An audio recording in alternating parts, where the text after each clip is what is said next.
So we've decided avocados probably not going to be a big part of the future of the farm. We've decided to remove most of them. This patch we're in at the moment, this is the best patch we have on the farm with the soil's very good here. So we'll keep about 120 trees down here just for personal use. We're just cutting all the limbs off at the moment and then push them into heaps. Then we're going to come along and cut the stumps off at pretty much ground level.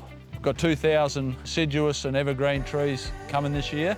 We'll just plant in between the avocado stumps. Planted the first ones nearly 8 years ago now. It's been a pretty good ride.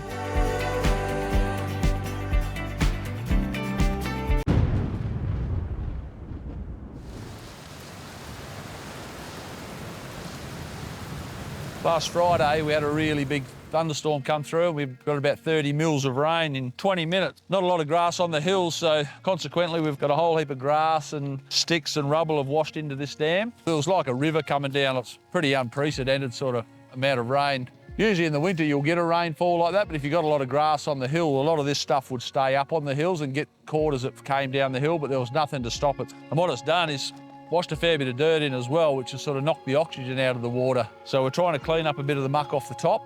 And we're also having a few marron have walked up onto the edge, just running out of air in the water. So we've got a pump out on the dam now, trying to move some water.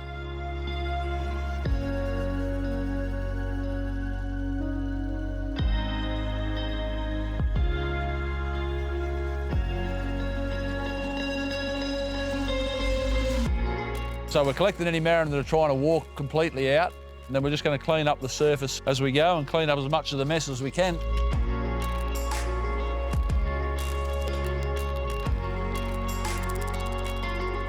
So yesterday we caught 200 kilos, and today after 1 hour catching 30 kilos. So we'll pull all the marron we catch in the dam 1.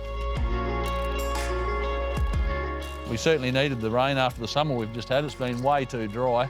Pretty hard going for everything. Been a tough year for trees, real tough year for the animals as well. Running pretty short of food.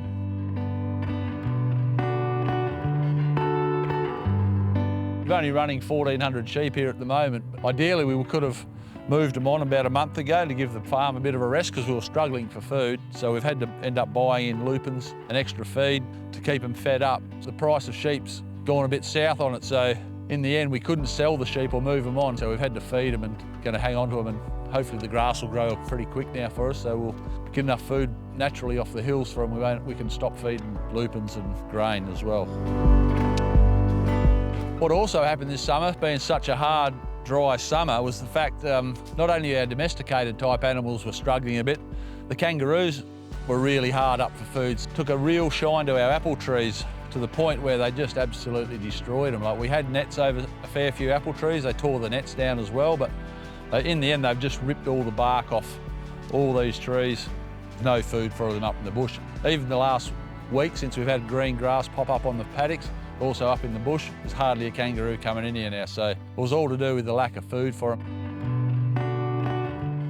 We have an irrigation system that we've kept the water up to them all summer. It's all gravity fed. We use solar to pump up to our tanks on the hill, then we just gravity feed overnight, just with drip irrigation. But our citrus is just coming into full swing now, so we've got a good crop of citrus. The beautiful limes there, the mandarins are just coming on. In the next week there'll be a lot ready to pick. We're all just farmers in the end, and Mother Nature decides whether it's going to be a good or a bad year most of the time for us. So we're not immune to the struggles that everyone else has around the place. So for a lot of the farmers out there at the moment, it's a real struggle, full stop, to be honest with you. The way the price of animals has dropped a fair bit over the last 12 months, and the lack of feed and the lack of water made life very tough for everyone. So everyone's just pushing through, and we can all just do our best, and hopefully things come better for us as the season goes along.